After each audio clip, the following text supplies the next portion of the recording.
దేవుని పరిశుద్ధనామమునకు వందనాలు స్తుతులు స్తోత్రములు కలుగును గాక.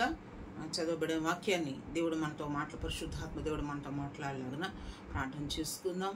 మరి గూగుల్ మీట్లో బిడ్డలకి ఆన్లైన్ బిడ్డలను కూడా ప్రభువైన యేసుక్రీస్తు ప్రశస్త నామమున హృదయపూర్వక వందనాలు చెల్లిస్తున్నాను. ప్రార్థన చేసుకుందాం.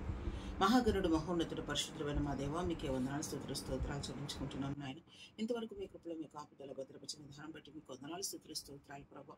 ఈ రాత్రికాల సమయం ఉంది నా తండ్రి, పరిశుద్ధ గ్రంథంలోంచి హెచ్కేల్ గ్రంథం 44వ అధ్యాయం నుంచి 9వ వచనం నుంచి నాయన మీరు మాతో మాట్లాడుతున్న విధానాన్ని బట్టి మీకు ఆ యొక్క వాక్యాన్ని విరిచి మాకు ఒడ్డించండి. ఆత్మ సంగములతో చెప్పుచున్న మాట చెవికెరిగిన వాడు వినుగా కానీ పరిశుద్ధాత్మ దేవ మీరు మాట్లాడితే మా చెవులు తెరవబడాలి నాయన. అవును తండ్రి, మా చెవులు తెరవచ్చు, మా హృదయాలు తెరవచ్చు, మా కనులు తెరవచ్చు. మీరు మాట్లాడుతున్న మాటలు మా హృదయం ముద్రించబడటానికి సహాయం చేయండి. మీ కొరకు మేము జీవించలేక కొరకు చూపించండి. ఆటంకపరిచే అభ్యంతరపరిచే సమస్త దురాత్మ శక్తులు, అంధకార శక్తులు, చీకటి శక్తులు ఎదుర్కోవచ్చు ఏసునామములో పోతా బంధిస్తాం ప్రభువా. మీరు మాతో మాట్లాడినారు, మీరు మాట్లాడితే మేము బ్రతుకుతాం ప్రభువా. సహాయం చేయండి అయ్యా. నా తర మా జీవితంలో ఉన్నటువంటి చీకటి అంతా కూడా మీరు మాట్లాడినప్పుడు పారుదోల పడుతున్నాను. గొప్ప వెలుగుతో మేము నింపబడతా ఉన్నాయన. ఎంత దేవునికరంగా మా జీవితాలు ఉంటాయి నాయన. పరలోక రాజ్యానికి వారసులుగా ఉంటాయి కదా. అటు గొప్ప ధనిత భాగ్యం రాత్రి కాలసం మాకు దయచేసి మీ స్వరాన్ని మాకు వినిపించి నన్ను మీ సులువు చేత మరుగుపరుచుకొని బాబు. నేనే తలుపురాలను అయుగ్రాలను దౌర్భాగ్యాలను ఎన్నిక లేని దాన్ని ఆయన. నువ్వు జీవం కలిగిన దేవుడు నాయన. అయా మీ యొక్క నాయన అయా సులువు చేత నన్ను మరుగుపరుచుకొని మీ స్వరంతో నాతో మాతో మీరు మాట్లాడి రాత్రి కాల సమయంలో ఆయన వాక్యం ద్వారా ఒక పాఠం మీరు నేర్చుకుని మీ కొరకు జీవించడానికి సహాయం చేయమని యేసునామమున పెట్టి అడిగి వేడుకొని పొందుకుంటున్నాం పరమ తండ్రి, ఆమేన్. ఇక హెచ్కేల్ గ్రంథము 44వ అధ్యాయం 9వ వచనం కాంచి కూడా మనం చదువుకున్నాం. 9వ వచనం చదువుతాం చూడండి. కాబట్టి ప్రభువైన యెహోవా సెలవిచ్చినది ఏమనగా, హృదయమందును శరీరమందును సున్నతి లేని అన్యుల వలె ఉండి ఇశ్రాయేలు మధ్య నివసించి వారిలో ఎవరును నా పరిశుద్ధ స్థలము ప్రవేశింపకూడదు. మరియు ఇశ్రాయేలులు నన్ను విసర్జించదమ విగ్రహములను అనుసరింపగా వారితో కూడా నన్ను విసర్జించిన లేవీయులు తమ దోషములను భరించెదరు. అయినను వారు నా పరిశుద్ధ స్థలంలో పరిచర్య చేయువారు. నా మందిరముల ద్వార పాలకులై మందిర పరిచర్య జరిగించేవారు. ప్రజలకు బదులుగా వారే దహన బలి పశువులను వధించేవారు. పరిచర్య చేయుటకు వారే జనుల సమక్షమున నియమింపబడిన వారు అని ఇక్కడ రాయబడింది. మనం పోయిన వారం మనం ధ్యానం చేసుకున్నాం. ఏంటంటే హృదయ సున్నతి అంటే ఏంటి నేర్చుకున్నాం, శరీర సున్నతి అంటే ఏంటి నేర్చుకున్నాం. అబ్రహాం ఇంట్లో వారందరూ కూడా దేవుడు అంట సున్నతి చేయమని, ఆ రోజు సున్నతి పొందమని చెప్పినప్పుడు ఏ రోజైతే దేవుడు మాట్లాడాడో ఆ రోజే అబ్రహాం ఇంటి వారందరూ కూడా సున్నతి పొందినట్లుగా మనం ధ్యానం చేసుకున్నాం. అంత మాత్రమే హృదయ సున్నతి అంటే హెబ్రీ పత్రిక 12వ అధ్యాయంలో నుంచి హృదయాంతరాలలోనికి ఏక 2 అంచులు పదును కలిగినటువంటి ఖడ్గం, డబుల్ ఎడ్జ్డ్ వెపన్ గా ఏ విధంగా అయితే వాక్యం మన హృదయంలోకి దూసుకుని పోతుందో. హృదయ సున్నతి అంటే మన హృదయంలో ఉన్నటువంటి పాపం అంతా కూడా ఆ చీకటి అంతా కూడా తీసిపోయిపోయి దేవుని యొక్క గొప్ప వెలుగుతో నింపబడతామే హృదయ సున్నితని మనం నేర్చుకున్నాం. ఎందుకంటే మార్కు సువార్త 7:21 మనం మాట్లాడుకున్నాం. లోపల నుండి అనగా మన హృదయంలోంచి దేనితో ఏమి నింపబడి ఉన్నాయో వాటి నుంచి మనం విడిపించబడినప్పుడు అంట, దేవుని ఆత్మతో మనం నింపబడినప్పుడు అంట మనం దేవునికి సమీపస్తులకు ఉంటాం, పరలోక రాజ్యానికి వారసులుగా ఉంటామని మనం ధ్యానం చేసుకున్నాం. కాబట్టి హృదయ సున్నతి దేవుడు అంటున్నాడు, హృదయ సున్నతి లేకపోయినా శరీర సున్నతి లేకపోయినా మీరు నా మందిరంలో ప్రవేశింపకూడదు అంటున్నాడు. ఎలాగంట, నా మందిరంలో మీరు ప్రవేశింపకూడదు అని దేవుడు మాట్లాడుతున్నాడు. అంటే శరీర సున్నతి అంటే ఇదివరకు అబ్రహాము కాలంలో జరిగిందని కాదు, కానీ శరీర కార్యములను మనం విసర్జించటమే శరీర సున్నతి. శరీర కార్యాలు ఏవైతే ఉన్నాయో వాటిని విసర్జించిన వారంగా మనం ఉండాలి. శరీర కార్యములు ఏవనమగా అని మన గలతీ పత్రికలో మనం చదువుతున్నాం. ఆత్మీయ ఫలాలు ఏమిటనగా అవి కూడా మనకు ఆత్మ ఫలాలు, ఆత్మ కార్యాలు ఏమిటంటే అవి కూడా మనం ధ్యానం చేసుకున్నాం. కాబట్టి ఏ విధంగా మనం ఉండాలి, శరీర కార్యములను విసర్జించిన వారంగా ఉంటామే శరీర సున్నతి. అంత మాత్రమే కాదు, కానీ దేవుని సందులో ఉన్న మనం హృదయములో సున్నతి కలిగిన వారంగా, అంటే ప్రాణ ఆత్మ మూలుగను విభజించినంత మట్టుగా దేవుని యొక్క వాక్యం మన హృదయంలోకి వెళ్ళినప్పుడు, ఆత్మకార్యంలో అక్కడ జరిగినప్పుడు అంట మనం ఎలా ఉంటామండి, మన శరీరానికి అలాగే ఆత్మ కూడా అంటే హృదయానికి కూడా సున్నతి కలిగిన వారంగా ఉన్నప్పుడు పరలోక రాజ్యానికి వారసులుగా మనం ఉంటాం అని ఇక్కడ దేవుడు అంటున్నాడు. ఒకవేళ అలా రెండు లేకపోతే గనక నా మందిరానికి మీరు రావటానికి అర్హులు కాదు అని దేవుడు మాట్లాడుతున్నాడు. ఇదివరకు ఎవరైతే దేవుని మందిరానికి రారో, అంటే ప్రత్యక్ష గుడారం దగ్గరికి రారు, ప్రతి కుటుంబం వారు, ప్రతి గోత్రం వారు, ప్రతి కుటుంబం కూడా ఎక్కడికి రావాలి, అక్కడికి రావాలంట. ఆ పరిశుద్ధ దినాన్ని ఆచరించాలి. ఎవరైతే పరిశుద్ధ దినాన్ని ఆచరించారో వారు ఎలా అంటే మనుషుల నుంచి కొట్టివేయబడతారంటే వారికి మరణశిక్ష. ఇప్పుడు అలాంటివి ఏమి లేవు గనక అసలు అంత భయం లేనితనం. ఉద్యోగాలకి జాగ్రత్తగా వెళ్ళిపోతారు. ఉద్యోగాలు అబ్బో టైంకి వెళ్ళిపోతారు. ఎంత ఓపుకున్నా లేకపోయినా, జ్వరం వచ్చినా, ఒళ్ళు నొప్పులైనా, జలుబైనా, ఏదైనా పరుగులు పెట్టేస్తారు.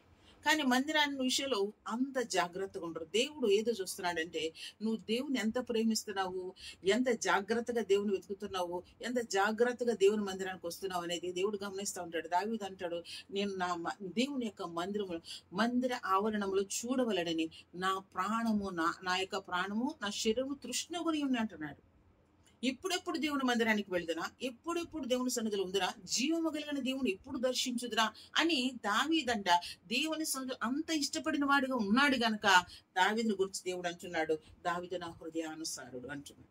దేవుని బిడ్డ, మనకి లోకంలో మన కుటుంబాల్లో ఉన్న పనులకి, బయట ఉన్న పనులకి ఎక్కువ ప్రాధాన్యత ఇస్తాం, కానీ దేవునికి ఎక్కువ ప్రాధాన్యత ఇచ్చిన వారంగా మనము ఉండం. ఎక్కువ ప్రాధాన్యత దేవునికి ఇచ్చిన వారంగా మనం ఉండకపోతే దేవుడు అంటున్నాడు, మీరు నా మందిరానికి రావటానికి అర్హులు కాదు అంటున్నారు. ఎందుకంటే దేవుని మందిరం అంటే జీవము కలిగిన దేవుని దర్శించటం. మనం ఆదివారం మందిరానికి ఎందుకు వెళ్తున్నాం? అసలు మందిరానికి ఎందుకు వెళ్తున్నాం? జీవము కలిగిన దేవుని దర్శించడానికి మనం వెళ్తున్నాం. జీవము కలిగిన దేవుని యొక్క ఆశీర్వాదాలు మనం పొందుకోవాలని మందిరానికి వెళ్తున్నాం, కానీ ఆషామాషికి కాసేపు కూర్చుని వచ్చేద్దామని కాదు. ఎంతసేపు దేవుని సన్నిధిలో గడుపుతున్నావో ప్రకటించిన సమయాన్ని బట్టి ముగించే సమయం వరకు కూడా ఎంత సమయం ఉందో అంత సమయానికి దేవుడు నీకు జీతం ఇస్తాడు. నువ్వు ఏ హృదయంతో వచ్చావో ఆ హృదయంతో దేవుడు నీకు జీతం ఇస్తాడు. కానీ వేరే హృదయంతో నువ్వు వెళ్తే, అంటే ఏదో వెళ్ళామా ఈ రోజు ఆదివారం కాబట్టి కాసేపు మందిరంలో ఉండాలి కాబట్టి ఏదో వెళ్ళాం కాబట్టి వచ్చాం అని నువ్వు అనుకుంటే దానివల్ల ఉపయోగం ఎంత మాత్రం కూడా లేదు. దేవుడు అసలు దాన్ని ఆయన లెక్కలోకి తీసుకోడు. మనం ఆదివారం మందిరానికి వెళ్ళాలంటే గనక మందిరానికి వెళ్ళవలసిన వారికి ఉండాల్సిన అర్హత ఏంటంటే దేవుని ప్రేమించే వారిగా ఉండాలి. ఇంకొకటి ఏంటంటే దేవునికి ప్రథమ స్థానం ఇచ్చే వారంగా మనం ఉండాలి. ఎలాగంట దేవునికి ప్రథమ స్థానం ఇచ్చేవారంగా మనం ఉండాలి. మనం ఎన్నిట్లోనూ ప్రతి దానికి ప్రథమ స్థానం ఇస్తూ ఉంటాం. దేవుడిచ్చిన ఉద్యోగం చేసుకుంటూ ఉద్యోగం పర్ఫెక్ట్ గా చేస్తాం, కానీ దేవుని సన్నిధికి మాత్రం పర్ఫెక్ట్ గా మనం రాం. అది మాత్రం ఖచ్చితం. టైంకి వెళ్ళిపోతాం. ఎందుకంటే అమ్మో ఎలాగపోతే ఎలాగండి, అక్కడ ఎలా లీవ్ అయిపోతుంది, లేకపోతే అలాగంటారు ఇలాగంటారు, అది అవుతుంది ఇది అవుతుంది, అసలు వాళ్ళు ఊరుకోరు వీళ్ళు ఊరుకోరు, 100 రీజన్స్ చెప్తాం. ప్రియ దేవుని బిడ్డ, అన్నిటికంటే గడగడలాడుతూ దేవుని మందిరానికి రావాలి. ఒకవేళ అలాంటి మనస్తత్వం నీకు లేకపోతే నువ్వు మందిరానికి రావద్దు అంటున్నాడు దేవుడు. ఎందుకనంటే కనుక నీ ఆత్మకి నీ శరీరానికి సున్నతి లేకపోతే నా మందిరం నువ్వు ప్రవేశించవద్దు. స్పష్టంగా మనం హెచ్కేల్ గ్రంథం 44:10 చదువుకుంటున్నాం ఆ మాటని. కాబట్టి ఎలా ఉండాలంట, ఒక అర్హత కలిగి ఉండాలి. మనకు అర్హత. ఇంకా చెప్పాలంటే మన మందిరంలో జరిగే ప్రతి పరిచర్లో కూడా మనం పాల్గొంటున్నప్పుడు ఆ పరిచర్లో కూడా ఎంతగా దేవుని ప్రేమిస్తున్నాం అనేది అక్కడ బయటపడుతూ ఉంటుంది. ఎందుకంటే మన ఉద్యోగం కాదండి, మన ఉద్యోగం కాదు, మనకున్నటువంటి హోదా కాదు, ఏది కూడా కాదు, కానీ ప్రభు పని ముఖ్యం అనుకోవాలి. ప్రభు ఆయన 12 మంది శిష్యులను కూడా కూర్చోబెట్టి ఆయన పాదాలు గడిగేటప్పుడు ఏం చేశారు? ఆయన పైన వస్త్రం అంట తీసి పక్కన పెట్టారంటే ఏంటో తెలుసా? పైన వస్త్రం అంటే ఘనత, ఆయన రాజులకు రాజు, ప్రభులకు ప్రభు కనుక అదంతా తీసి పక్కన పెట్టి శిష్యుల పాదాలు కడిగిన వారుగా, తనను తాను తగ్గించుకుని శిష్యుల పాదాలు కడిగిన వారుగా ఆయన అక్కడ ఉన్నట్లుగా మనము చూస్తూ ఉన్నాం. అంటే మన మందిరంలో మన ఘనత కాదు కదా, మన ఉద్యోగం కాదు కదా, మన ఆస్తిపాస్తులు కాదు కదా, ఏది పేరు ప్రతిష్టలు ఏది కాదు, కానీ నువ్వు ఒక సామాన్య మానవుడిగా, సామాన్య మానవురాలిగా దేవుని ఎదుట ఎలా అంటే ఆయన ప్రేమించే బిడ్డగా మాత్రమే ఉండాలి. కానీ అవి ఏమీ కూడా నీ దగ్గరికి వెనక రాకూడదు. అందుకనే దేవదూతల గంట అత్యున్నతమైన సింహాసనం అది ఆయన ఆసనుడై ఆయన కూర్చుని ఉన్నప్పుడు అంటే దేవదూతలు 2 రెక్కలతో వారి మొహాలు కప్పుకొని 2 రెక్కలతో కాళ్ళు కప్పుకుంటున్నారు, 2 రెక్కలతో దేవుని స్తుతిస్తున్నారు. ఎందుకంటే ఆయన సన్నిధిలో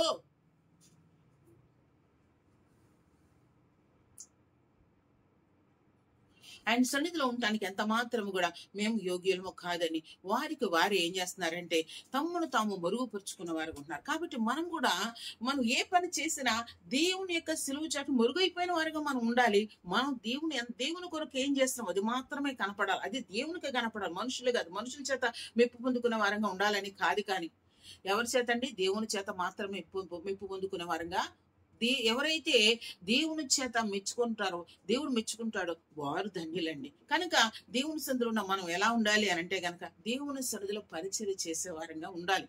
దేవుని సన్నిధిలో ఎలా ఉండాలంట, ప్రాణాన్ని మన మన శరీరానికి మన యొక్క హృదయానికి కూడా సున్నతి కలిగిన వారికి ఎవరు ఉంటారు అంటే, ప్రాణాత్మ దేహములతో దేవునికి అప్పగించుకున్న వారికి ఎవరు ఉంటారు, వారు మాత్రమే పరిశుద్ధ మందిలో నివసించడానికి యోగ్యులు అని దేవుడు మాట్లాడుతూ ఉన్నాడు. కనుక అంటే మందిరానికి వెళ్ళామా వచ్చామా అది కాదు. మీకు బాగా అర్థం అవ్వాలంటే ఇంకొకటి ఏంటంటే, పరిశుద్ధ మందిరానికి వెళ్తాం. అలాగే మందిరంలో ఆ యొక్క పరిశుద్ధమైనటువంటి సంస్కార ఆరాధన తీసుకునేటప్పుడు కూడా అందులో మందిరంలో జరిగే కార్యాలు ఇక్కడ మనం 9 నుంచి కూడా మనం 10వ వచనం కానించి కిందకి చదువుకుంటే ఏమని ఉంటుందంటే, మందిరంలో చేయవలసిన పనులు యాజకులంట సరిగ్గా చేయలేకపోతున్నారంట. అంటే ప్రజలు విగ్రహారాధన చేస్తున్నారంటే అనుకోవచ్చు, కానీ అక్కడ ఉన్న వారు కూడా ఏం చేశారంటే అండి, ఆ వారు కూడా దేవునికి హేయమైన కార్యములు చేసిన వారికి ఉన్నప్పుడు ఆ యాజకులను దేవుడంట విసర్జించిన వాడికి ఉన్నప్పుడు అంట వారు సాధోకు సంతతి వారిని అక్కడ దేవుడు ఎన్నుకున్నాడని అక్కడ రాయబడి ఉంది. మనం చదివితే ఏముందో చూసారా, సాధోకు సంతతి వారంట ఆ పనులన్నీ చేయటానికి దేవుడు వారిని ఎన్నుకున్నట్లుగా మనం చూస్తూ ఉన్నాం. కాబట్టి దేవుని సంబంధించినటువంటి 10వ వచనం మనం చూస్తే, మరియు ఇశ్రాయేలులు నన్ను విసర్జించి తమ విగ్రహంలో అనుసరింపగా వారితో కూడా నన్ను విసర్జించిన లేవీయులు తమ దోషములను భరించుదురు అని. ఇదంతా కూడా అంటే మనం కింద వరకు మనం చదువుకున్నాం కదా, 14 వచనం దాకా కూడా మనం చదువుకున్నాం. అయితే వీరందరూ ఇక్కడ మన దేవుడు మాట్లాడిన మాటలు ఏంటంటే, సాధోకు సంతతి వారిని దేవుడు ఎన్నుకున్నట్లుగా. సాధోకు సంతతి వారిని ఎందుకు ఎన్నుకున్నారు ఒక మాట మనం చూడండి. పరిశుద్ధ గ్రంథంలో నుంచి 2వ సమూయేలు గ్రంథం 15:24. 2వ సమూయేలు గ్రంథం దయచేసి చదవండి. 2వ సమూయేలు గ్రంథము 15:24. సాధోకును లేవీయులందరూ దేవుని నిబంధన మందసమును మోయుచు అతని యొద్ద ఉండిరి. వారు దేవుని మందసమును నింపగా అబ్యాతారు వచ్చి పట్టణములో నుండి జనులందరూ దాటిపో వరకు నిలిచెను. అప్పుడు రాజు సాధోకుని పిలిచి, దేవుని మందసమును పట్టణంలోనికి తిరిగి తీసుకొని పోము. యెహోవా దృష్టికి నేను అనుగ్రహం పొందిన యెడల ఆయన నన్ను తిరిగి రప్పించి దానిని తన నివాస స్థానమును నాకు చూపించును. నాకు ఇష్టం లేదని చాలు. అక్కడ మనం చూస్తే గనక దావీదు కష్టకాలంలో ఉన్నప్పుడు సాధోకు తన కుమారులు తన వంశం వారందరూ కూడా దావీదుకి సహాయం చేసిన వారుగా అక్కడ ఉంటున్నారు. ఎందుకనంటే గనక దావీదు జీవితంలో 2 భయంకరమైన కష్టకాలాలు వచ్చినాయి. అవేంటంటే, ముందుగా తన మామగారు అయినటువంటి సౌలు తను తరుముతా ఉన్నాడు చంపటానికి.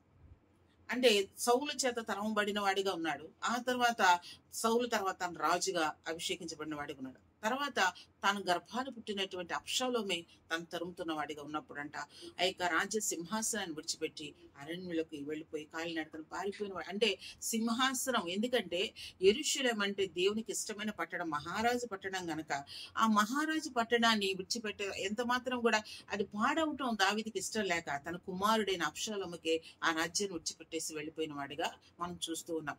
అలాంటి సందర్భంలో అంట సాధోకు ఎవరంట, యాజకుడు. అయితే సాధోకు సంతతి వారంటారు, అహీమయస్వామి కుమారుడు. వారందరూ కూడా ఏం చేస్తున్నారంటే దావీదుకు సహాయం చేసిన వారిగా ఉన్నారు. అంత మాత్రమే కాదు, కానీ మందస్సాన్ని మోసిన వారిగా ఉన్నప్పుడు అప్పుడు దావీదు వారిని పిలిచి అంటాడు, నేను ఎలాగూ అరణ్యంలో ఉంటున్నాను కనుక మీరు అలా కాదు, కానీ మీరు రాజ్యంలో అక్కడికి వెళ్ళి అబ్షాలోము దగ్గర ఉండి ఏం జరుగుతుందో అవన్నీ కూడా నాకు చెప్పండి. అలాగే మందస్సాన్ని ఇక్కడ ఉంచొద్దు, మందస్సాన్ని తీసుకెళ్ళి ఎక్కడ పెట్టాలంట, అక్కడే ఆ యొక్క రాజ్యంలోని దేవుని యొక్క సన్నిధిలోని తీసుకెళ్లిపోయి రాజ్యంలోని ఇశ్రాయేల్ మధ్య పెట్టమని చెప్పేసి తను అంటున్నట్టుగా. ఏ విధంగా అయితే అలాగా దావీదుకు సాధోకు సంతతి వారు ఆ యొక్క మందస్సాన్ని మోసేవారుగా యాజకులుగా అక్కడ చేస్తూ ఉన్నారు, అదే పరిస్థితిలో దేవుడు కోరుకుంటున్నాడు అన్నమాట. ఏమనంటే వాళ్ళు ఆ విధంగా చేస్తూ వచ్చారు కనుక వారికే నేను అప్పగిస్తున్నాను.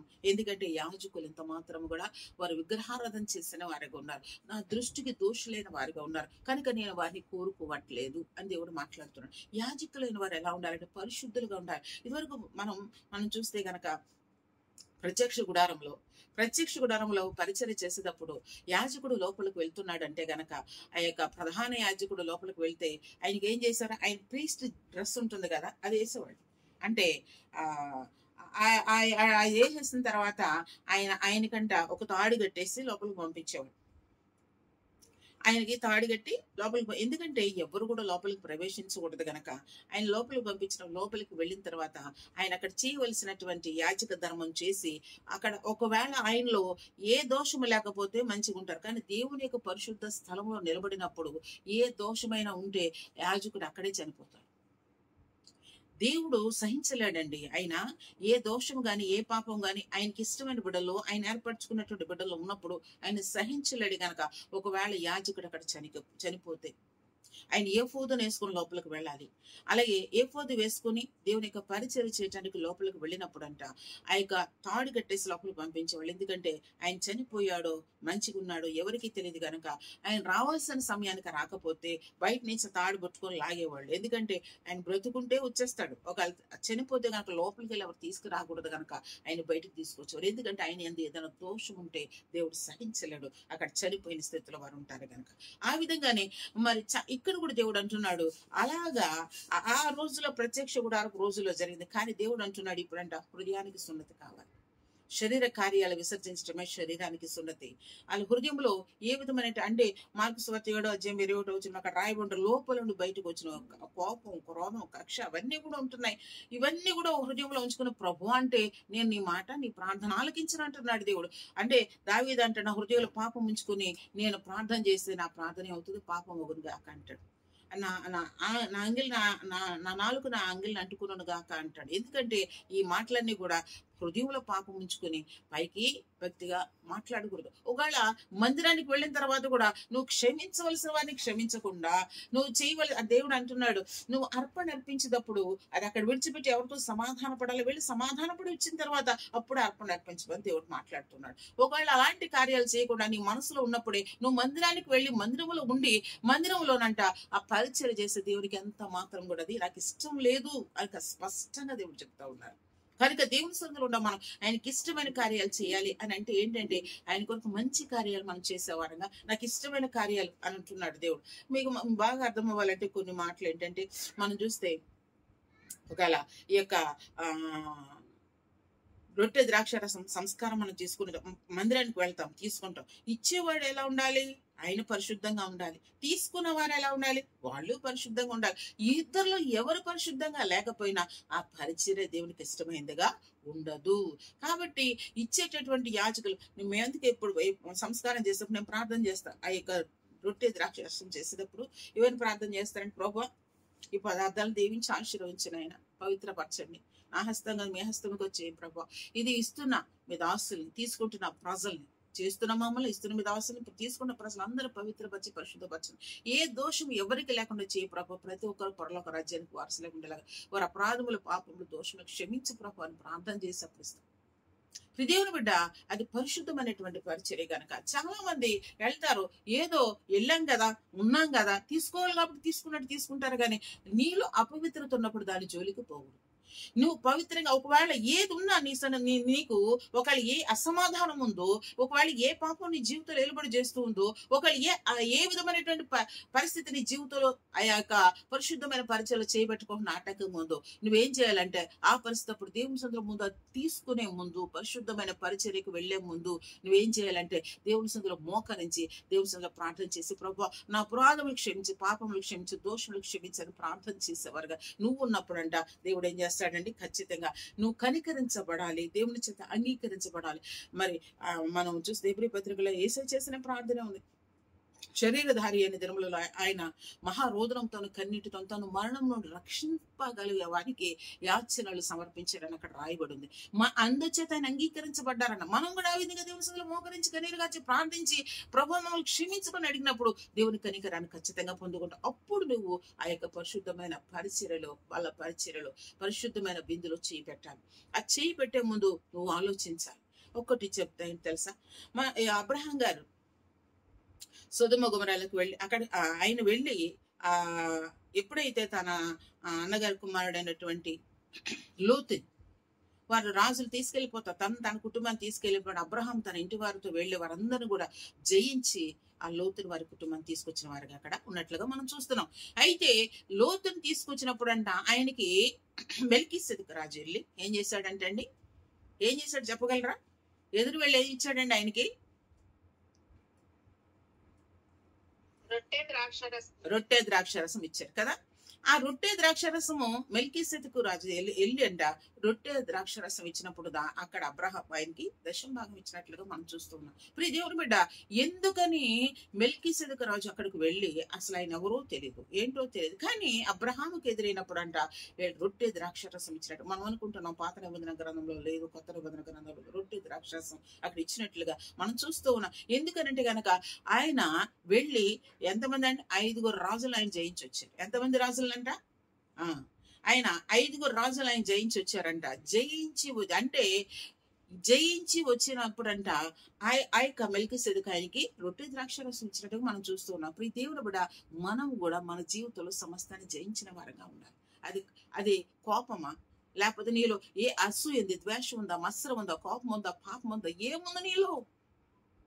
వాటిని జయించిన వారుగా నువ్వు ఉన్నప్పుడే పరిశుద్ధమైనటువంటి పరిచర్యలు చేపట్టాలి. కానీ ఒకవేళ అది నీ హృదయంలో ఉంచుకుని పర్వాలేదులని తీసుకుంటే నీకు దేవునికి ఎంత మాత్రం సమాధానం ఉండదు. దేవునితో సమాధాన పడిన తర్వాత నువ్వు ఎవరితో అయితే ఎవరు క్షమించలేకపోతున్నావు వారిని కూడా క్షమించిన తర్వాతే ఆ పరిశుద్ధమైన పరిచర్యలు నువ్వు ఒకసారి ఆలోచించుకొని, ప్రభువా ఒకవేళ నాలో ఏమైనా తప్పిదో ఒకటి క్షమించాయా, ఆ తప్పిదం నా నుంచి తీసివేసి నన్ను పరిశుద్ధ విధిలో పాల్గొంటా సహాయం చేయ ప్రభువా అని ప్రార్థన చేయాలి. ఆ విధంగా జయించిన వాడికి 5 రాజులు. ప్రియ దేవుని బిడ్డ, 5 రాజులు అంటే మన జీవితంలో మనం అనుకుంటే గనక మన పంచేంద్రియాలు, ఎందుకంటే శరీరంతో ఉన్నాం కనుక మన చూపు ద్వారా ఏంటండి చూస్తూ ఉంటాం, మనం అనుకుంటా ఉంటాం. చూసింది మన కంటికి కనబడింది కూడా కొన్ని సందర్భాల్లో చాలా తప్పు అవుతుందండి. ఎందుకంటే అందుకే ఇంగ్లీష్ లో ఒక మంచి సామెత ఉంటుంది, ఏంటంటే సాల్ట్ షుగర్ ఒకేలాగా ఉంటాయి, నువ్వు చేసిన తప్పేమో నువ్వు సరి చేసుకో, నువ్వు సరి చేసుకో అని ఉంటుంది. అంటే రెండు ఒక రకంగా మనకు కనపడతా ఉంటాయి, వైట్ గానే ఉంటాయి, అలాగా ఉంటాయి. దాని తేడా కూడా తెలుసుకోకు. మన చూపే మనల్ని ఒక్కొక్కసారి మోసం చేస్తుంది కనుక మన వినికిడేంటి, మన చూపేంటి, మన అంటే ముక్కుతో వాసన చూసే ఏంటి, ఈ పంచేంద్రియాలన్నీ కూడానంట ఇవన్నీ కూడా ఏం చేయాలి, మనం సరి చేసుకోవాలి. మన శరీరంతో ఉన్నాం కనుక చెడు వినకూడదు, అవునా, చెడు అనకూడదు. ఇలాంటివన్నీ కూడాను దేవుని సందులోనప్పుడు పచ్చయం చేసేవాడిగా ఉండాలి. జ్వరం వచ్చినవాడు పచ్చయం చేయాలి, చేయకపోతే తిరగబెట్టేస్తుంది. ఆ విధంగా మనం కూడా అంటే ఎంతవరకు ఉండాలి అంతవరకు ఉండేవారంగా మనం ఉండాలి. కానీ దేవునికి ఎలా ఉండాలి, ఆయాసకరమైన పరిస్థితిలో మనం ఉండకూడదు. అందుకనేనంటే సమస్తాన్ని జయించినటువంటి అబ్రహాముకి మెల్కీసెదెకు ఏం చేశాడు, రొట్టె ద్రాక్షరసం తీసుకొచ్చి ఇచ్చిన వాడిగా ఉన్నాడు. కానీ మన కొత్త నిబంధన గ్రంథంలోకి వచ్చేసరికల్లా 12 మంది శిష్యులకి యేసయ్య ఆయన పాదాలు కడిగి ఆ రొట్టె ఇచ్చినప్పుడు ఎవరికి ఇచ్చారు, నన్ను అప్పగించేవాడు ఇక్కడే ఉన్నాడని చెప్పి మరి యేసయ్య స్వయంగా ఎవరికి ఇచ్చారు, ఇస్కరియోతు యోధాకి ఇచ్చినప్పుడు ఆ రొట్టె తీసుకుని నోట్లో పెట్టుకోకుండా సాతాను ప్రవేశించింది అన్న. ఇచ్చింది ఎవరు, యేసయ్య. తీసుకుంది ఎవరు, ఇస్కరియోతు యోధా. కానీ ఎందుకని అలాగంటే తన హృదయం సరిలేదు, సమస్తాన్ని జయించిన వాడిగా తను లేడు. అందుకని తన ఎలా అంటే యేసయ్య ఇచ్చినప్పటికీ కూడా తన హృదయం సరిలేదు కనుక అది తీసుకోగానే ఏమైందంట, సాతాను సంబంధిగా మారిపోయాడు. దేవుని బిడ్డ, సమస్తాన్ని జయించిన వారుగా ఉండి ఎవరైతే దీవెనకరమైనటువంటి ఆ యొక్క పరిశుద్ధమైన సంస్కార ఆరాధనలో చేయబెట్టి తీసుకుంటారో వారు దీవించబడతారు. దేవదూతల్లాగా పరిశుద్ధ దేవుని యొక్క పరలోక రాజ్యానికి వారసులుగా ఉంటారు. ఎవరు హృదయంలో అయితే చెడుకుంటుందో దాన్ని సరి చేసుకోకుండా తీసుకుంటారు వాళ్ళు సాతాను. అందుకే మీరు పరిశుద్ధంగా ఉండి తీసుకుంటే అంత దీవెన అవుతుంది, అలా ఉండి తీసుకోకపోతే అంత శాపం అని అక్కడ రాయబడి ఉంది. కనుక దేవుని సందులో మనం దేవుని మందిరానికి వెళ్తున్నప్పుడు మన ప్రవర్తన ఏ విధంగా ఉంది, దేవుడు అంటున్నాడు నీ శరీరానికి నీ యొక్క హృదయానికి సున్నతి లేకపోతే మందిరానికి రావద్దు అంటున్నాడు దేవుడు. వారు నా మందిరంలో ప్రవేశించడానికి యోగ్యత వారికి లేదు అని దేవుడు మాట్లాడుతున్నాడు అక్కడ.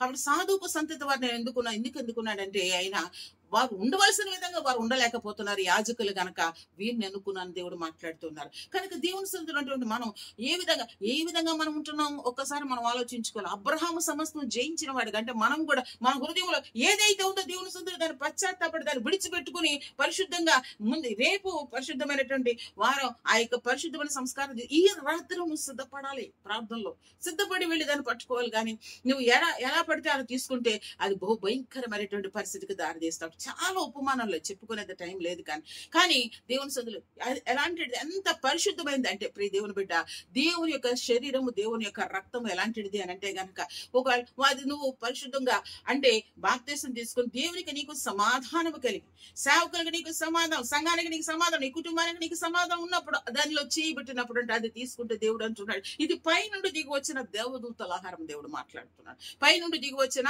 దేవదూతల ఆహారం అంటే అంచె దినముని ఇది నేను లేపుతుందని దేవుడు మాట్లాడు. ఎంత పవర్ అండి దేవుని యొక్క శరీరానికి, దేవుని యొక్క రక్తానికి ఎంత పవర్. చనిపోయినటువంటి మనం సమాధి చేయబడినప్పుడు అంట రెండవ రాకడలో యేసే కడబోరనాదం ఊదినప్పుడు, ఆ కడబోరనాదం స్వరం విన్నప్పుడు అంట చనిపోయినటువంటి ఎముకలకి ఆ యొక్క శరీరానికి జీవం వచ్చేస్తుంది. ప్రియ దేవుని బిడ్డ, సమాధులు తెరవబడితే నువ్వు లేపబడతావు. ఆ శక్తి ఎక్కడి నుంచి వస్తుందంటే దేవుని యొక్క శరీరముల నుంచి, దేవుని యొక్క రక్తం నువ్వు తీసుకుంటాం ద్వారా, పరిశుద్ధమైనటువంటి బిందులో నువ్వు పరిశుద్ధంగా పాల్గొనడం ద్వారా ఆ శక్తి వస్తుంది. కనుక నువ్వు ఎంత పవిత్రంగా, ఎంత జాగ్రత్తగా దాన్ని తీసుకోవాలో తెలుసు. అంచె దినమున లేపబడే శక్తి దేవుని యొక్క శరీరంలో ఉంది, దేవుని యొక్క రక్తంలో ఉంది. కనుక దేవుని సన్నిధిలో ఉన్న మనం బహు జాగ్రత్త కలిగి, బహు భయం కలిగి ఆ పరిశుద్ధమైన విందులో పాల్గొన్నప్పుడు అంట దేవుడు మనల్ని బట్టి సంతోషిస్తాడు, ఆయన దిగి వస్తాడు, నేను దీవిస్తాడు. ఏ విధంగా అయితే అబ్రహాము సమస్తం జయించినప్పుడు మెల్కీసెదెకు రాజుగా వచ్చాడు, ఏ విధంగా రొట్టె ద్రాక్షరసం ఇచ్చాడు, పరలోకానికి పాలు పంపులు ఇచ్చాడు, అబ్రహాము ఫాదర్ ఆఫ్ ఫెయిత్ అంటే విశ్వాసులకు తండ్రిగా మారి, ఆ విధంగా నిన్ను కూడా దేవుడు అనేక మందికి దీవెనకరంగా ఉంచుతాడు, అనేక మందికి ఆశీర్వాదకరంగా ఉంచుతాడు. నీలో పాపం ఉంచుకుని అందులో చేయి పెట్టావు అనుకో, ఏ విధంగా దేవుడే స్వయంగా ఇస్కరియోతు యోధాకి ఇచ్చిన దేవుడు అంటున్నాడు, అక్కడ అంటున్నాడే కదా, నువ్వు ఏం చేస్తావో చేసి అన్నాడు. ఇవ్వంగానే సాతాను అందులో ప్రవేశించు. కనుక ఎంత డిఫరెన్స్ ఉందో ఒకసారి ఆలోచించుకోండి. పాపంలో తీసుకోపోవటం కూడా తప్పే. ఎలాగంటే ఒప్పుకోవాలి దేవుని సందులో ఒప్పుకొని దేవుని చేత కనికరించబడి, ప్రభువా నన్ను క్షమించమని దేవుని సందులో కన్నీటితో ఒప్పుకొని, అపరాధములు, పాపములు, దోషములు క్షమించమని ఒప్పుకొని అప్పుడు దేవుని సందులో మనం తీసుకుంటే అది ఎంతో దీవెనకరంగా, ఆశీర్వాదకరంగా ఖచ్చితంగా ఉంటది. మనం చూస్తే ఇంకొక మాట, మనం రెండవ రాజుల గ్రంథంలో ఒక మాట ఉంటుంది చూడండి, 4వ అధ్యాయం 25 నుంచి 37 వరకు మనం చదివితే అక్కడ ఎలీషా గురించి, గెహజీ గురించి రాయబడి ఉంటుంది. 2వ రాజుల గ్రంథము 4వ అధ్యాయం 25 నుంచి 27 దాకా మనం చదివితే అక్కడ ఎలీషా గురించి, అలాగే గెహజీ గురించి. ప్రియ దేవుని బిడ్డ, ఎలీషా ఏలియా దగ్గర పరిచయం చేసి అక్కడ ఎలీషా గురించి ఇచ్చే టైటిల్ ఏంటంటే ఏలియా చేతుల నీళ్లు పోస్తూ వచ్చాడంట. ఎంత అంటే చిన్న పనైనా, అది ఏ పనైనా దేవుని సేవకుల దగ్గర చేసినప్పుడు దీవెనగానే ఉంటది.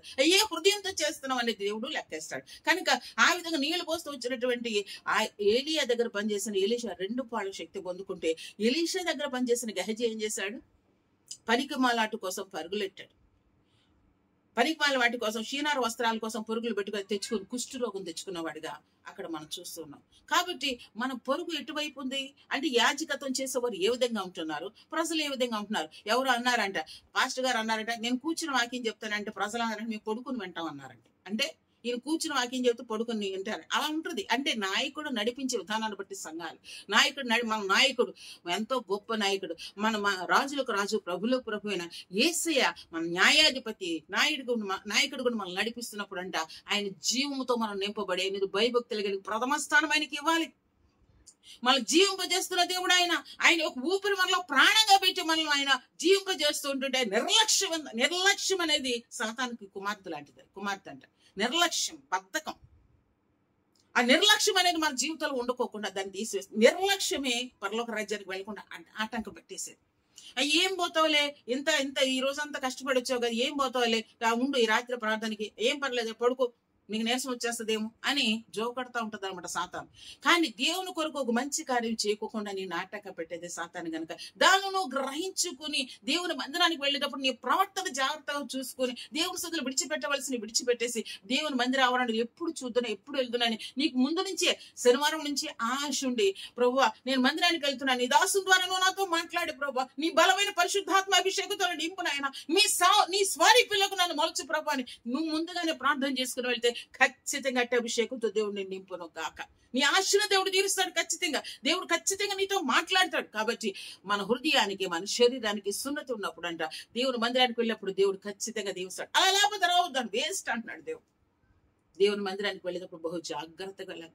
ఆ మందిర ఆవరణలోకి అలా అడుగు పెడుతూనే ఆ యొక్క మందిరం దగ్గర ఆ తలుపుల మీద ఇలా చేయబెట్టినప్పుడు, ఆ గుమ్మాల మీద ఇలా చేయబెడితే దేవుని యొక్క ఆ యొక్క ప్రభావం మనలోకి వచ్చేస్తుందంటే, ఆ ప్రభావం, ఆ మందిరంలో ఉన్న ప్రభావం, దేవుళ్ళు ఉన్న ప్రభావం అసలు అలా అందులో అడుగు పెట్టగానే, అందుకే దావీదు అంటాడు, చిరకాలం నీ మందిరం నేను నివసింపగొరుచున్నాను అంటున్నాడు. ఎందుకంటే అంత మహిమను అనుభవిస్తాడు, అంత ఘనత, దేవుని యొక్క సన్నిధిలో ఉన్నటువంటి ఆ ప్రభావం పొందుకుంటానికి దావీదు అంటున్నాడు. కనుక ఆయన హృదయానుసారుడిగా ఎందుకు మలచబడ్డాడంటే అందుకే మలచబడ్డాడు. కనుక మనం కూడా మనం సరి చేసుకో. దేవుని మందిరానికి వెళ్ళాలంటే గనక దేవుడు అంటున్నాడు, నీ హృదయానికి, నీ శరీరానికి సున్నతి లేకపోతే నువ్వు రావద్దు అంటున్నాడు. కాబట్టి ఇక్కడ వారందరూ కూడా దేవునికి వ్యతిరేకంగా పనులు చేశారు కనుక నేను వారిని ఎన్నుకోలేదు అని దేవుడు మాట్లాడుతున్నాడు. మనం 14 వచనం చూస్తే, అయితే నా మందిర సంబంధమైన పని అంతటిని దానిలో జరుగు పనులన్నిటినీ విచారించుచు దానిని కాపాడు వారినిగా నేను వారిని నియమించుచున్నాను. అంటే సమస్తం కూడా యాజకులు వారి పని వారు చేయాలి. అలాగే అక్కడ ఉన్నటువంటి విశ్వాసులైన వారు ఎవరికి దేవుడు ఎవరిని ఏది ప్రేరేపించాడు, దేవుని మందిరంలో పని నెతుక్కుని పని చేసినప్పుడు అంట, నువ్వు ఇంట్లో పని నువ్వు 24 గంటలు చేసిన దానికి విలువ ఉండదు. కానీ దేవుని మందిరంలో ఎంత పరిచయం చేసావు దానికి తగ్గ ప్రతిఫలం నీకు ఇస్తాడు దేవుడు. నేను చూస్తున్నాడు ఆయన. నువ్వు ఏ హృదయంతో వస్తున్నావు, ఏ హృదయంతో దేవుని పని చేస్తున్నావు, ఏ హృదయంతో నువ్వు ఖర్చు పెడుతున్నావు, కష్టపడుతున్నావు, అవన్నీ కూడా దేవుని చూస్తాడు. దానికి తగ్గ ప్రతిఫలం నువ్వు మనసులో అనుకోగానే నీకు ఇచ్చేస్తాడు దేవుడు. ఆయన దేవునికి మహిమ కలుగును గాక. కాబట్టి ఆ విధమైన దేవునికి ఇష్టమైన బిడలుగా, నమ్మకమైన సాక్షులుగా ఆయన సన్నిధిలో దేవుని మందిర ఆవరణంలో వారు వర్ధులుతూ ఉంటారంట. అబ్బాబ్బా, ఎలా అంటే నీతిమంతులు దేవుని బిడ్డలంట దేవుని మందిర ఆవరణలో వర్ధిల్లే వారిగా ఉంటారు. వర్ధిలత ఎక్కడో లేదు, హెచ్చింపు ఎక్కడో లేదు, దేవుని మందిరంలోనే ఉంది. హెచ్చింపు అక్కడే ఉంది, వర్ధిలత అక్కడే ఉంది. కనుక దేవుని సన్నిధిలో ఉన్న మనం ఏ విధంగా ఉండాలంటే అండి, హృదయానికి శరీరానికి సున్నతి కలిగిన వారంగా, శరీర కార్యాలన్నీ నశింపచేసి దేవుని పని కొరకు సర్వాంగ హోమముగా, అంటే మొత్తం శరీరం సర్వాంగ హోమం కానీ అప్పగించేసుకున్నప్పుడు అంట బహుగా తీస్తాడండి. ప్రియ దేవుని బిడ్డ, నేను అనేక మందికి ఆశీర్వాదకరంగా దేవుడు ఉంచుతాడు, అనేక మందికి దీవెనకరంగా దేవుడు ఉంచుతాడు. నేను ఉన్నతమైన స్థలం మీద ఎక్కిస్తాడు, ఎక్కలేనంత ఎత్తైన కొండ మీదకి ఎక్కిస్తాడు ఆయనకి ఇష్టంగా ఉన్నప్పుడు. కాబట్టి అట్టి దీవెన, అట్టి ఆశీర్వాదం మన శరీరానికి, మన హృదయానికి సున్నతి కలిగి దేవుని మందిరంలో మనం హృదయపూర్వకంగా ప్రథమ స్థానం ఆయనకి అప్పగించి మందిరంలో అడుగు పెడితే దేవుని యొక్క ప్రజెన్స్ మనం అనుభవిస్తాం, దేవుని యొక్క సన్నిధి మనం అనుభవిస్తాం, దేవుని యొక్క ప్రభావంతో మనం నింపబడతాం, జీవము కలిగిన దేవుని దర్శిస్తాం, ఆయన జీవంతో నింపబడతాం, పరలోక రాజ్యానికి వారసులుగా ఉంటాం. అట్టే అభిషేకం, అట్టే దీవెన దేవుడు ప్రతి ఒక్కరు కూడా దయచేయను గాక. చిన్న ప్రార్థన చేసుకో. పరిశుద్ధమైన మా దేవా, మీకే వందనాలు, స్తుతులు, స్తోత్రాలు నాయన. ఇంతవరకు మీ కృపలో మీ కాపుదలు భద్రపరిచే విధానం బట్టి మీకు వందనాలు. హెచ్కేల్ కదా 44 అధ్యాయం 10 వచనం నుంచి మీరు మాతో మాట్లాడేట్లు మా హృదయానికి నాయన, మా శరీరానికి సున్నతుంటేను మందిరంలో ప్రవేశించాలి, లేకపోతే వద్దు అంటున్నావు ప్రభా. కాబట్టి నాయన సున్నతి కలిగిన వారిగా నా తండ్రి, శరీర కార్యాలు విసర్జించిన వారిగా, అయా సజీవ యాగంగా సర్వాంగ హోమంగా మమ్మల్ని మా హృదయాలు, మా తనువులు మీకు అర్పించుకున్నాను. మీ కొరకు జీవించి మీకు ప్రథమ స్థానం ఇచ్చినాను. మీ కొరకు జీవించే ధనికమైన జీవితం మాకు దయచి పరలోక రాజ్యానికి వారసులుగా మేము ఉండాలి ప్రభా. అయా నా తండ్రి, భూలోకంలో పరలోకంలో కూడా దీవించే దేవుడు నీవే. ఈ లోకంలో ఉండగా మిమ్మల్ని కలిగి ఉన్నప్పుడు అబ్రహామును ఎంతగానో దీవించావు. అయా భూలోక ఆశీర్వాదాలు, పరలోక ఆశీర్వాదాలు ఇచ్చావు నాయన. అలాగే మాకు కూడా నా తండ్రి నేను మీ ఆ విధమైన విశ్వాసము కలిగిన, భయభక్తులు కలిగిన ప్రథమ స్థానం మీకు ఇచ్చినాను. మీ దీవెన పొందుకునే వారంగా ప్రతి విషయంలో మిమ్మల్ని అయా నా తండ్రి, నా ప్రభు ఘనపరిచే వరకు మేము ఉంటే సహాయం చేయండి. అయా సాతాను అయ్యా మీ పని మేము చేయలేకపోతున్నాం అంటే సాతాను పని చేస్తున్నట్టే లెక్క నాయన. కనుక నా తండ్రి అయ్యా మీ నామాన్ని ఘనపరిచేవారుగా, మిమ్మల్ని విశ్వసించి మిమ్మల్ని వెంబడించేవారుగా, మీకు ఇష్టలుగా, మీకు నమ్మకమైన సాక్షులుగా, పరలోక రాజ్యానికి వారసులుగా ఒక్కొక్క నాయకపరచమని ఈ రాత్రి కాల సమయంలో ఒక్కొక్కరిని దర్శించండి బాబు. వారి శరీరాలకి సున్నతి, వారి హృదయాలకు సున్నతి కలుగు చేయండి. మీ సన్నిధిని తమను తాము ఒప్పుకోవాలి నా తండ్రి. అయ్యా వారి హృదయాలు మీ సన్నిధిలో కుమ్మరించుకున్నప్పుడు నా దేవా, కనికరించే దేవుడు, కృప చూపించే దేవుడు, మాట్లాడే దేవుడు, మీ యొక్క ప్రభావంతో నింపే దేవుడు నా తండ్రి. అయ్యా ఈ లోకల్ ఎవరికి లేని ఆశీర్వాదం వారికి ఇచ్చే దేవుడు. కనుక అట్టి దీవెన ఆశీర్వాదం నాయన గూగుల్ మీట్ లో బిడ్డలు, అలాగే ఆన్లైన్ లో బిడ్డలు ప్రతి ఒక్కరు పొందుకోలేక సహాయము దయచేయమని, దయతో మాట్లాడే దేవుడు నాయన, ఆశ్చర్య కార్యములు చేసే దేవుడు, అద్భుత కార్యములు చేసే దేవుడు వారు తెలుసుకుంటా సహాయము దయచేయమని ఈ రాత్రి కాల సమయంలో బిడ్డలతో మాట్లాడి వారిని దర్శించిన ఆయన మీకు ఇష్టమైన బిడ్డలుగా, నమ్మకమైన సాక్షులుగా చేసి పరలోక రాజ్యానికి వారసులుగా చేయమని సమస్త మహిమ ఘనత ప్రభావం మీకు ఆరోపిస్తూ మా కొరకు త్వరలో రానయ్యున్న ప్రభువైన యేసుక్రీస్తు ప్రశస్త నామమును బట్టి అడిగి వేడుకొని పొందుకుంటున్నాం పరమ తండ్రి. ఆమేన్. పరమ తండ్రి, దేవుని యొక్క ప్రేమయు కుమారుని యేసుక్రీస్తు ప్రభువారి యొక్క కృపయు